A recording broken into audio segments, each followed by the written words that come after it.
छापारा में कपड़ा महंगा भैले मनुलाल भैया नायले हे। छापारा में कपड़ा महंगा भैले मनलाल भैया ना अइले मनलाल भैया हवेन बहिन चोदावा चुंदरियो नाले आवेले मनलाल भैया हवेन में हर चोदावा चुंदरियो नाले आवेले मौगी के चुनर लुगरी धोइले तस लेके आ गइले हे। मौग को चुनरी धोइले तसे हो लेके आ गइले दुआरा पर जी पहे हानइले मुनलाल भैया गइले मुनलाल भैया हवेन बहिन चोदावा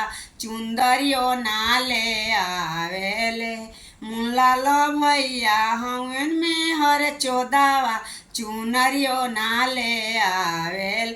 छापारा में कपड़ा महंगा भैले मुनलाल भैया नायले हे। छापारा में कपड़ा महंगा भैले मुनलाल भैया ना मुनलाल भैया हवेन बहिन चोदावा चुनरिया लेके ना अइले मऊगो के लुगरी धोवलेन तसे हो लेके आ गइलेन दुआरा पर जी पहानइले त मुनलाल भैया गइले दुआरा पर जी पावा हरन देले मुनलाल भणुआ गइले।